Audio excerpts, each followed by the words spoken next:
2021 से चालू हुआ है। उसकी माँ आई हुई थी बेंगलोर। वो पहले से भी कुछ पैसा अपना मकान खरीदने के नाम पर उससे ली थी, और उसके बाद फिर कोरोना हो गया था हमारी बहू को। उस समय में वो देखा कि मेरी माँ को डायबिटीज़ है, तो मैं अपनी सास को बुला लेता हूँ।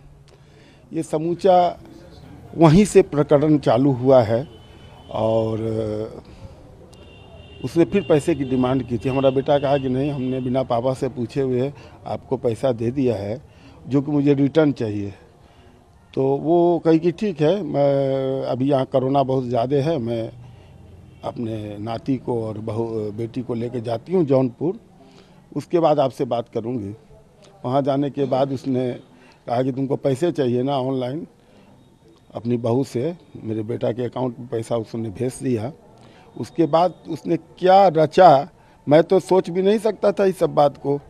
मैं सोचा भाई कोरोना के समय में गई है, फिर आ जाएगी, कोई गुस्सा वाली बात तो है नहीं खास। लेकिन उसके बाद जनवरी से उसने केस डालना चालू किया। मेरा बेटा कहा कि पापा ये तो केस डाल दी है, अब तो आएगी नहीं है। तो हमारा बेटा तो ये समझ रहा था कोरोना लेके गई है, चलो भाई हमारा बच्चा भी 1 साल के कुछ बड़ा हो जाएगा मामा के यहाँ।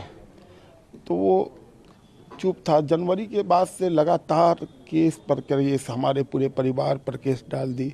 एक डोरी का मैंने इसका डिवोर्स का केस उसने डाला था।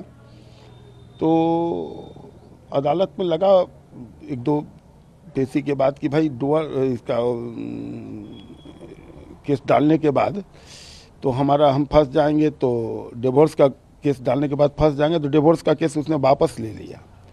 तो हमारे वकील ने पूछा कि आप तो इसमें दस्तखत किए? बोले नहीं, वकील ने मुझे कागज़ दिखाया, मैं दस्तखत कर दी, जबकि वो बहुत पढ़ी लिखी थी और बिना जानकारी। ये शादी.com के कारण दोनों की जान पहचान हुई, और हम भी चाहते थे कि दोनों की ठीक है, दोनों आदमी एक दूसरे को जान पहचान लो और शादी कर लो, मुझे कोई आपत्ति नहीं थी। और HHI में शादी हम बनारस में किए थे, और उसमें जो भी पैसा मेरा खर्चा हुआ था, हम लोग का अपना यहाँ से जो बाराती गए थे, तो उसमें हमने खुद पेमेंट किया है, जो कि ऑनलाइन किया है।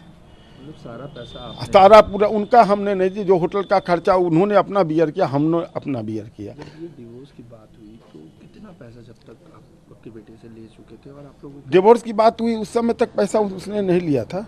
उसके बाद से सिलसिला चालू हुआ। मीडिएशन में जब गई हूँ तो 20,000 से चालू हुआ, और बाद में वो 40,000 पर आया। 40 से फिर कहा गया जज के द्वारा कि जज साहबिना ने कहा कि जो यदि तुम चाहते हो कि ये सेटलमेंट हो जाए तो तुम 5 लाख रुपया दो, मैं इसको सेटलमेंट करवा दूँगी। कठोर कदम उठा लेगा, लेकिन वो भीतर से टूट चुका था, किसी को बोलता नहीं था।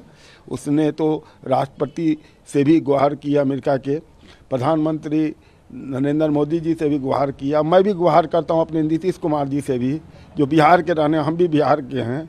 और यदि उनको हम लोग का दुख लगता होगा कि सही है तो मदद करना चाहिए उनकी इस कानून व्यवस्था पर। हमारे पूरे परिवार पर 498 का केस आज भी था।